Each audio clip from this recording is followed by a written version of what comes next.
时尚欧洲精彩呈现，观众朋友大家好，欢迎收看本期的欧洲大观。今天的节目都有哪些精彩看点呢？冒着生命危险拍摄完美海浪，充满魅力的作家塞西利亚·艾亨，反映数字时代侧脸的酒吧。人体彩绘伪装术是艺术家们通过一些方法，使模特和整个背景融为一体的创作。奥地利世界人体彩绘艺术节是全球最大的人体彩绘盛会，是艺术家展示作品的重要舞台。自1998年建立以来，一直在向人们展示着人体彩绘的最新动态。2012年，意大利艺术家斯托特夺得了世界冠军。他最著名的彩绘作品名为《青蛙》，在5个模特身上塑造出一个画面。The challenge of camouflage body painting is to make the model disappear within 2 hours using nothing but paint and a brush. Johannes Stutter from South Tyrol has been a body painter for more than a decade. For me, body painting is everything. It's my profession, my passion, and really my life. Stutter also gives one-day workshops. Participants pay about €100 each. He captures this ephemeral art in photos and sells them as postcards or posters. His best-known camouflage piece is The Frog. Here he painted 5 models to create a single image.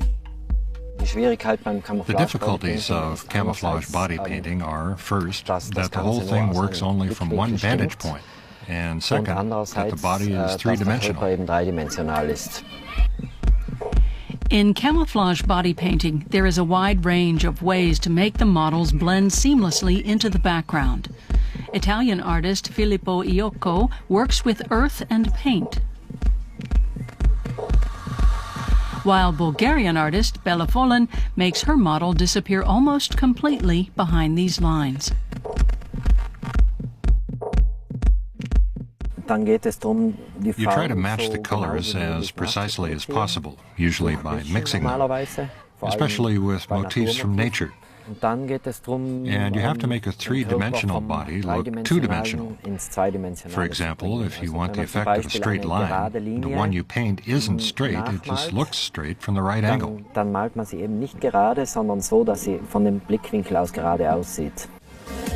The World Body Painting Festival in Austria has been presenting the latest trends and awarding a world champion title since 1998. The International Panel of Judges awards prizes in various categories, including painting technique, brush and sponge, airbrush, and special effects.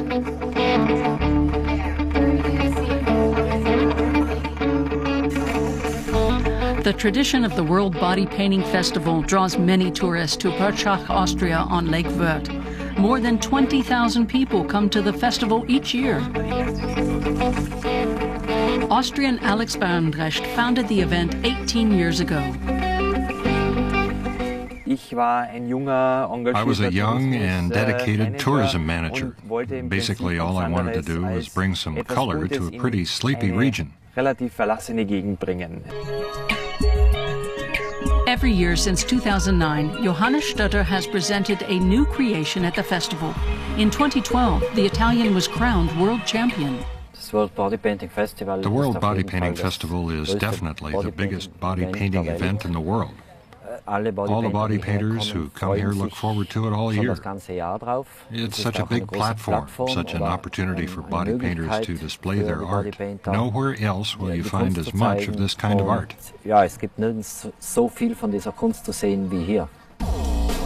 Johannes Stutter is entering the competition again this year too, with a work whose theme is play.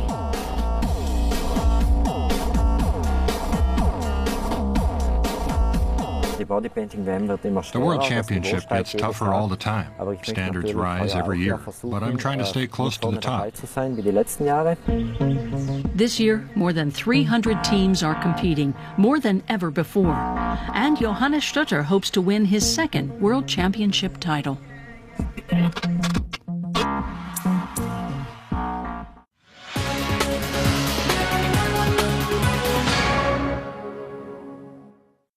当巨浪涌起，德国摄影师安迪·詹森找到了施展才华的空间。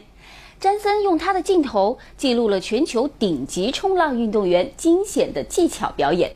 他是冲浪影片拍摄的不二人选。为了拍出完美的海浪镜头，捕捉到冲浪运动员应对变幻莫测的大海的画面，常常冒着生命危险展开工作。下面我们就一起去感受一下。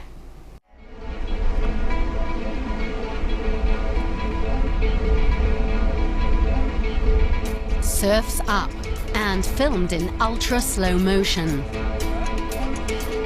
This footage was shot off the west coast of Ireland by this man, Andy Janssen.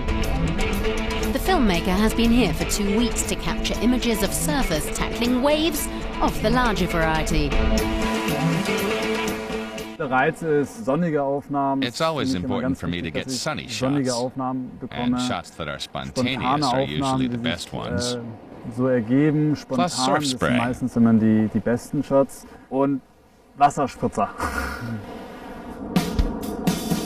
Today, Janssen is filming Let's Be Frank, a documentary on the life of one of the best surfers in the world, Frank Solomon. This is the first time the filmmaker has worked with the South African surfer. He's a cool guy, lots of fun. And it's easy to work with him. He's a real pro, and everything is really well organized. Can you turn a bit in that direction? Word of Andy Janssen's talents has spread around in the surfing scene, where he is considered a go-to filmmaker.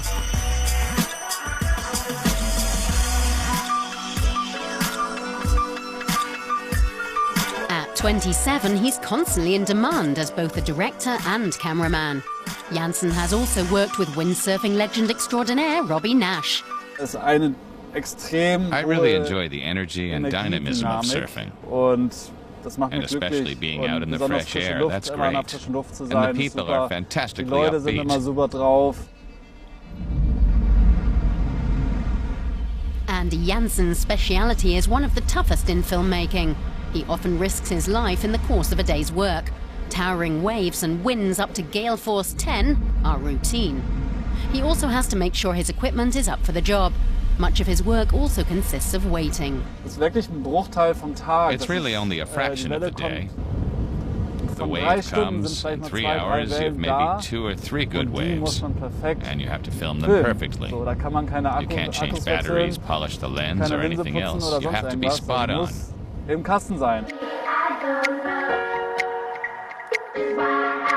Andy Janssen thinks films consisting of nothing but action are boring. His films always tell little stories. Like this portrait of the British kite surfer Hannah Whiteley, who spends several months a year in Cape Town. I want to present the energy that's in me, too. I do that by showing images or conveying whatever has to do with water, or mountains, raw power, beauty, and people. Menschen. Andy Janssen grew up in a harbour town in northern Germany, but now lives in Berlin. His training at a publishing house led to his first contacts to the world of surfing. Soon he was hired for film shoots and later commissioned to make promotional videos. When I was about 8, quite young, there were quite a few feature films shot in the town where I lived. And I saw all the big film sets. The dolly, special cameras, all the lighting. And I thought, that's what I want to do someday. Andy Janssen often finds inspiration for his images when he's with his friends. He says his best ideas come up during conversation. One commission often leads to the next, so so he works for months at a time. He says he has little time left for himself. In my free time, I work on my own things. For example, I build cameras, or underwater casings, or I'm over the stove cooking, or I hang out with friends. I don't do much partying, even though I live in Berlin. Despite the stress, making his living with films is his dream come true. He'll be shooting in Ireland for another 2 weeks, and then it's off to Hawaii for his next project.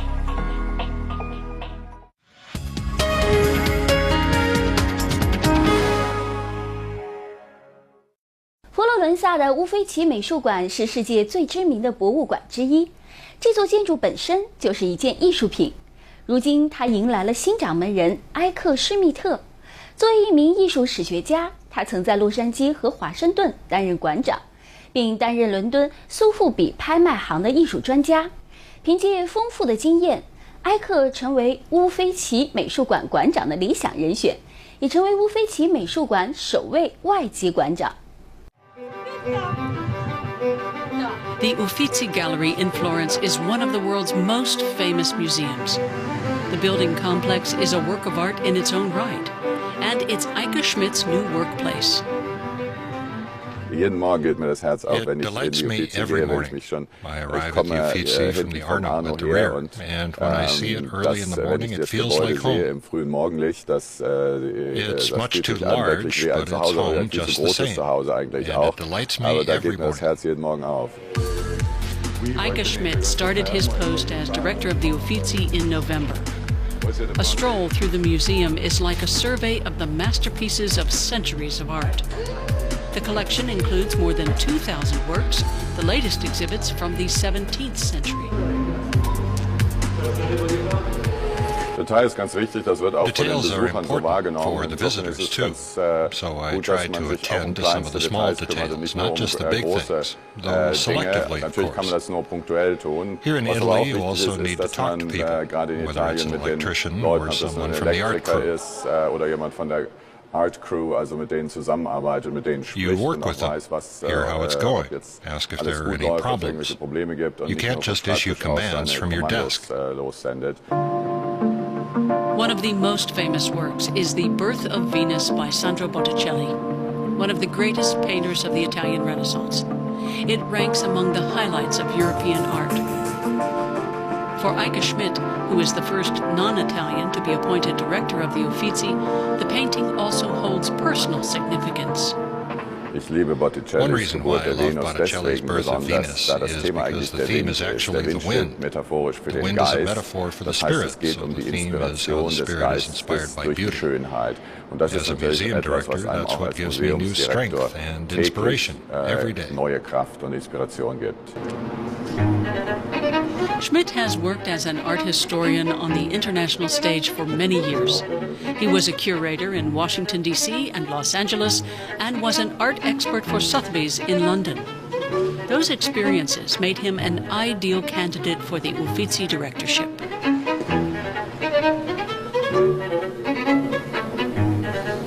Ich hatte ja das Glück, I had 7 the good Jahre lang fortune in to Florenz zu spend 7 leben, years in als ich an meiner Florence Doktorarbeit doing research and gearbeitet, working on geforscht my habe dissertation. und habe das damals schon Even so back als then, enormes I saw Privileg that as an empfunden enormous privilege. und habe mir gedacht, It was okay, as das if ist jetzt die those were the Jugend last und years of irgendwann my muss sie youth. abgeschlossen And sein. then I Und went to the US. bin ich dann nachher gleich nach Amerika gegangen But und I kept bin dann aus returning to Amerika immer Florence wieder zurückgekehrt because nach it had Florenz, become weil like das a wirklich second home. so meine Art Wahlheimat geworden ist.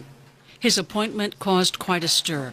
In Italy, not everyone agreed with the Culture Ministry's choice. Es wurde normalerweise befördert, wer lange Normally, genug promotions go to the drauf person gewartet who's hat, been waiting und the dann longest, war das and Alter das age was the main Hauptkriterium. criterion. It was basically an jemanden beerbt. inherited Und post. das ist als System jetzt durchbrochen But worden Minister vom Minister Franceschini opened up Franceschini, that system der eine by publishing internationale an international Ausschreibung job posting in veröffentlicht several hat in international verschiedenen specialist publications. internationalen That's bringing in Fachzeitschriften new people. und dadurch kommen jetzt neue And the Leute structure rein. of the Aber auch die museums has Struktur also der been Museen wird changed. verändert. Das Now sind we jetzt have autonome 20 Museen, autonomous 20 autonome museums, each Museen, with control over die its eine own budget. Budgetautonomie haben. Schmidt is expected to bring fresh energy into the Uffizi and attend to issues that have long been neglected by the museum administration. The Uffizi is to become more visitor-friendly, and the long ticket lines are to be reduced. Italy has missed the boat on some trends.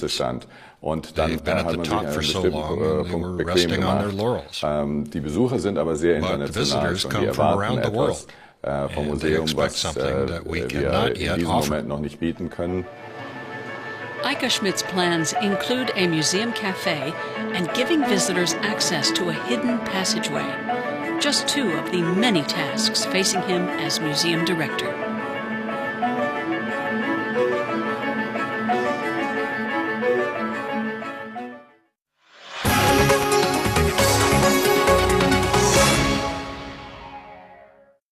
爱尔兰的沿海小镇马拉海德，畅销书作家塞西利亚·艾亨获得了许多人梦寐以求的成就。目前呢，他已经出版了12本书，其中有2本是畅销书。他擅长用轻松愉快的方式描述严肃的主题。他的作品呢，获得了多个奖项，在爱尔兰和英国颇受欢迎。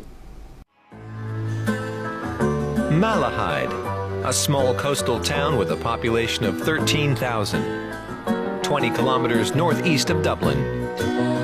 This harbor town is home to best-selling author Cecilia Ahern. She's lived here all her life. I've grown up beside the sea. Anytime I'm not near it, I feel quite suffocated. So yeah, the sea is very inspiring, and it's good for the mind to go and let my mind wander. Most of Cecilia Ahern's books are set in the north of Ireland, and so is her latest novel, The Marble Collector. It's the story of the relationship between a father and a daughter. It's about a young woman named Sabrina who stumbles across a collection of marbles in her father's private possessions, and she realizes that some of the collection are missing. So she goes on this mission to try and find the missing marbles, but as she goes on this journey she discovers that her dad has lived a very private life. He's got a lot of secrets that she's uncovering, and it becomes less about looking for missing marbles and more about trying to discover who her dad was. The Marble Collector is her first family saga spanning several decades. It's not the usual love story, but one that still fits her style. But Ahern's initial idea was completely different. It was just supposed to be a short story. I realised it was going to be something much bigger than that. And the more I learned about marbles and the more I got into the marble world, I realised it was just such a beautiful setting for a novel. And I think they just look so beautiful. They're like tiny little universes trapped in a piece of glass. And I thought that they very much inspired the story. You know, each chapter is named after either a marble game or the name of a marble. And I just thought it was a lovely world. So far, Cecilia has published 12 books, all of them in print runs of millions. Family is always one of the basic themes. Cecilia says her talent is treating serious themes with a light touch. I always want my stories to be really hopeful, so I'll deal with loss, but I want them to find their way. And I'll write about something sad, but I want to inject it with a lot of humour. So I like to balance the darkness and the light and the sadness and the humour and the loss and the finding. So yeah, it's definitely my calling card, if I have one. For weeks, it topped the Irish and British bestseller lists. Now 34, she's received many awards for her prolific work. Most of her readers are women, and Germany is her biggest fan base. Some critics might call her novels kitsch, but millions like the books precisely for their emotional quality. When I'm writing, I have to feel everything I'm writing. If I'm writing something sad, I'm actually crying. If I'm writing something funny, I need to be laughing. And I think that's what the readers get out of the books. They feel they can connect with the characters and the journeys that they're on. Cecilia Ahern, a writer who entertains and charms, and not just with her books. "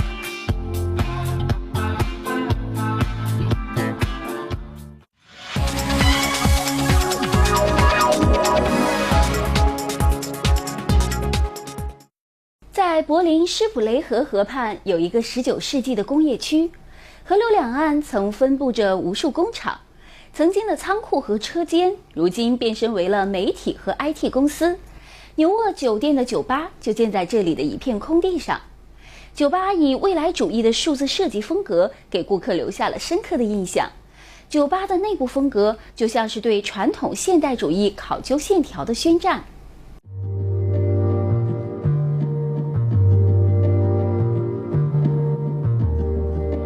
The Osthafen in Berlin. Here on the River Spree is an industrial area dating back to the 19th century. The riverbanks were once lined with countless factories.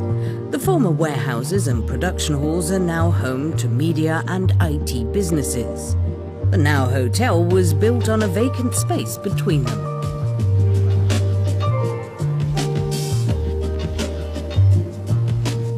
Karim Rashid is one of North America's best-known designers. 3,000 designs and objects have emerged from his studios in New York and Amsterdam, and he's won more than 300 prizes. He got the commission to design rooms, the lobby, the bar and the restaurant for Now.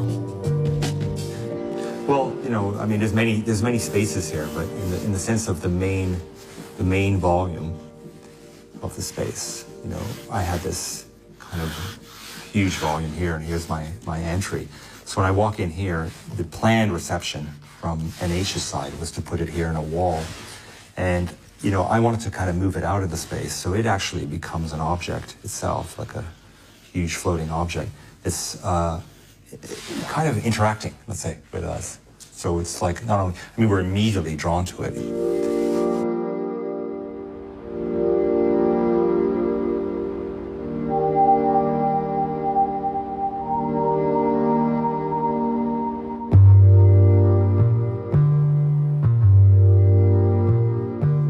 While the forms of the objects inside are soft and supple, the building comes across as edgy and angular on the outside. The hotel is a large cube with one block projecting out over the water to tone down the massive impression. The section that appears to hover above the river accommodates studios and rehearsal rooms for musicians. The top-lit lobby contains a number of large light sculptures, a reception desk with the softly curving form of a whale, and a lounge area with a view across the river to the industrial heritage on the far bank. Then over here I had a little private, decided to make a kind of an area where people would sit and have business meetings and etc. And it's a huge screen here, and the big screen here is a woman projected on it, but the woman projected on it is perpetually moving. And she's referencing this lounge area, that she's kind of like talking to everybody. And this lounge area is the first place to kind of hang out.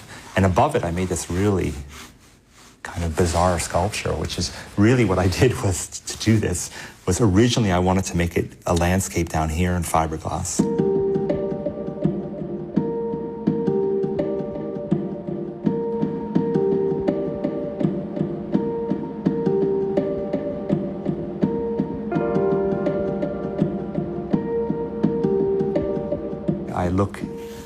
I look down into the restaurant space, which is really quite long. And here's the bar. And I had this idea that I had to do something really powerful, like really, really strong here, to almost give you a surprise that when to see the rest of the whole entire restaurant. So I took my portrait, and I rotated and did it above the bar. And that's how it ended up.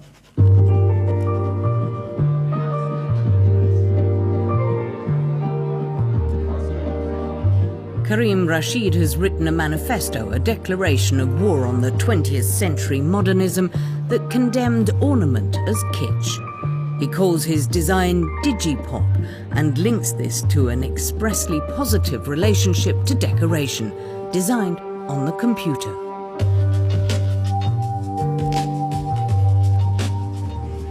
Karim Rashid's design for Now is a clear expression of our digital age, located in a stronghold of 20th century modernism.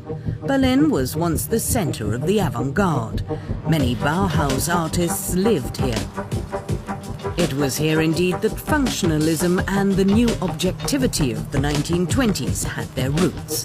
It remains to be seen what influence Karim Rashid's design will have on his contemporaries.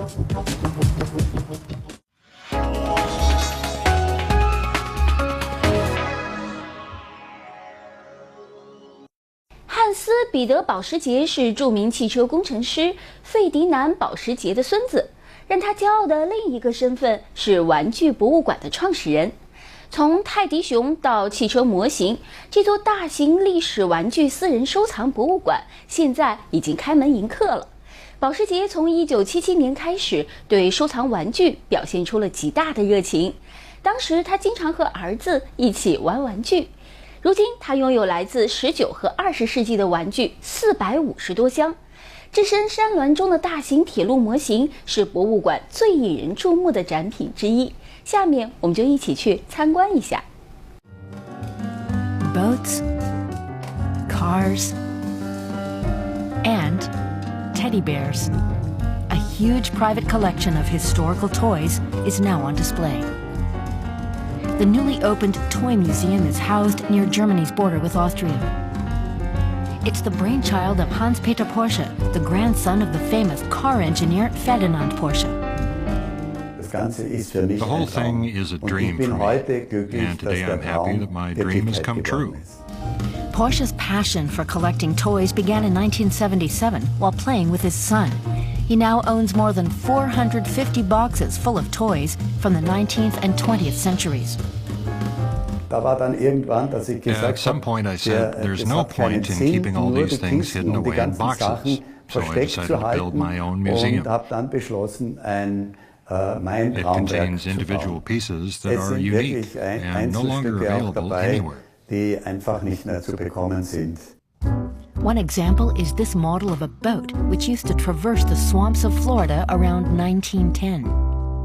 The swimming pool for dolls is from 1900. This crocodile engine with 2 motors is a much coveted rarity. Just a few were manufactured in the 1930s. The centerpiece of the exhibition is a 400-square-meter model railway where 180 trains roll through landscapes depicting Switzerland, Austria, and Germany. Hans-Peter Porsche is a real model train enthusiast. He's been building his own layouts since he was 13. Everything about it fascinates me. When I see a locomotive moving along, the precision engineering alone is so wonderful. It seems so incredible that you can produce something on such a small scale. It's my passion. The Toy Museum runs not only on passion, but also on plenty of technology. 30 projectors provide backgrounds of the night sky, sunrise, sunset, and constantly changing weather.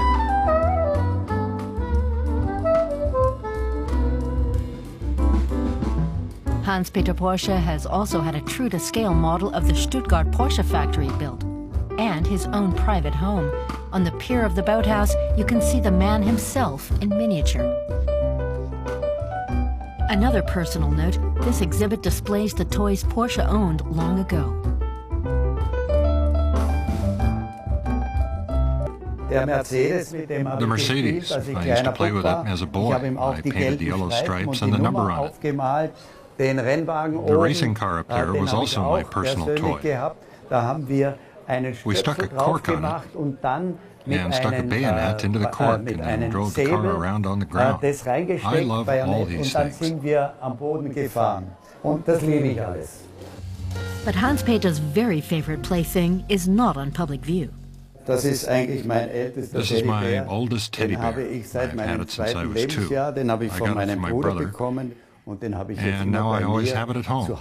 I readily admit it. It sits on the sofa in my bedroom. The bear is older than I am. I'll be 75 this year, and the bear is about 90 years old.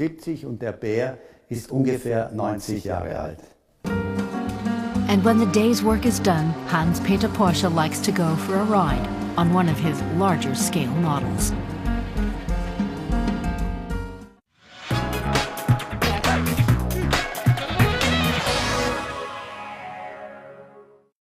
时尚欧洲精彩呈现，感谢您收看本期的欧洲大观，我是黄杰，下期同一时间我们再见。